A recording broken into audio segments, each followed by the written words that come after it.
Hey guys, Sharon Peterson here, and welcome to Quiet Ambitions. I feel bad, but I failed you guys. I promised you an update on my Florida weave trellis with my indeterminate tomatoes, and I never got it done. We've had freezes, so my tomatoes are obviously finished, but I thought I would at least talk about it and show you you can sort of see what happened here. So if you recall, I will leave a link to the previous video so you can see the whole thing, but this was kind of a experimental row, right? This was extra tomatoes that I wasn't able to give away, and I had seedlings, and I thought, well, I might as well put them in the ground. So that's what I did. All I did was I dug a little bit of I ripped a trench. My husband ripped a trench for me with a ripper. I put the tomatoes down in there, covered it up, put on some weed fabric, and that's all I did. I didn't prep the ground. I didn't baby these things. Kept them watered. That was about it. And of course in Tennessee it's raining, and so there was no big deal. And so therefore, the tomatoes did not grow abundantly big like I'm really used to. In fact, I was a little bit disappointed. I did get a harvest. I got some tomatoes off of it.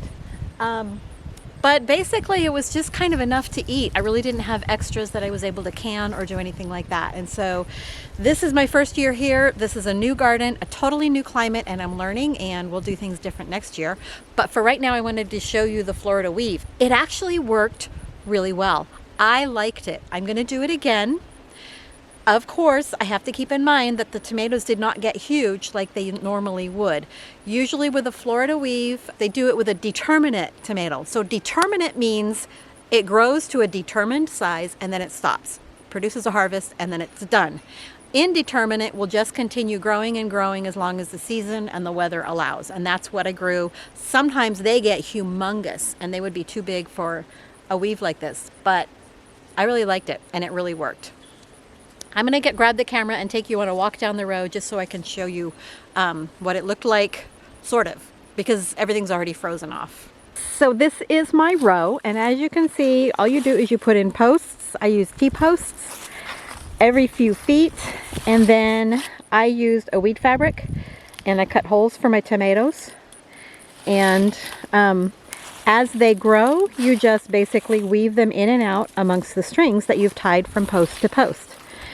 Now, not everybody uses a T-post for every post in the row. Sometimes you'll have a T-post at each end with just wooden stakes in the middle just to keep it up.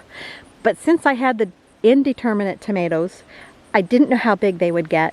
I went with T-posts every time because I wanted it to be sturdy. You can see up here, this is how tall they grew, and that is only because I kept them trimmed.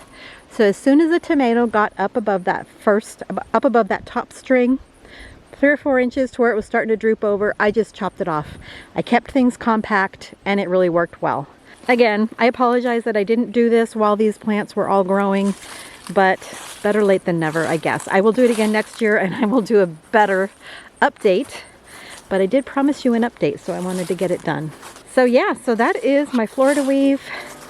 I think that was the main thing that made it successful, was that I did keep those tomatoes trimmed back and I didn't let it overwhelm the whole trellis. Okay, I hope this was helpful, even though it's late. You guys have a great day, and we'll see you in the next video.